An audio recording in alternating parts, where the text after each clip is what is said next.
సౌమ్య దర్శన్ రూమ్లోకి వెళ్ళి హ్యాంగర్కున్న దర్శన్ షర్ట్ని తీసి పట్టుకొని దర్శన్లా ఊహించుకుంటూ ఆ షర్ట్ని తన గుండెలకి హత్తుకుంటుంది సౌమ్య.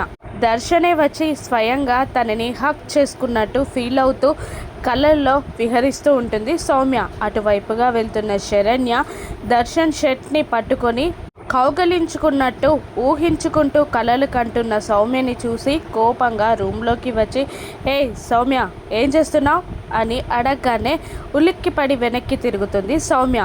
మా ఆయన షర్ట్ పట్టుకొని ఏం చేస్తున్నావే నువ్వు అని శరణ్య అడుగుతూ ఉండగా, మీ ఆయన నాతో అన్నీ కానిచ్చినప్పుడు, అది తప్పు లేనప్పుడు ఇదెలా తప్పవుతుంది అని సౌమ్య ఎదురు తిరుగుతుంది శరణ్యకి. నువ్వు మా ఆయన నీతో తప్పు చేశాడని నిరూపించడానికి చాలా ప్రయత్నాలు చేశావు, కానీ అవేవి ఫలించలేదు. వాటిని ఎవరు ఎప్పటికీ నాతో సహా ఎవరు నమ్మరు అని మా ఆయన ఎలాంటి వాడో నాకు తెలుసు అంటూ వార్నింగ్ ఇస్తూ ఉంటుంది సౌమ్యకి శరణ్య.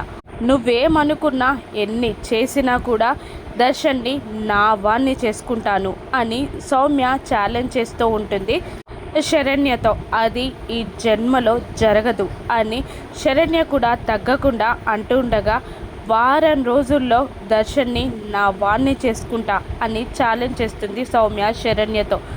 షాక్ అవుతుంది శరణ్య ఒక్క నిమిషం. ఆ తర్వాత తేరుకొని అదే వారం రోజుల్లో నీకు సరైన బుద్ధి చెప్పి ఈ ఇంట్లో నుండి నిన్ను గెంటేలా చేస్తా అని శరణ్య కూడా సౌమ్యకి ఛాలెంజ్ విసురుతుంది. సౌమ్య కోపంతో పిడికిలు బిగిస్తుంది. ఈ ఛాలెంజ్లో ఎవరు గెలుస్తారు?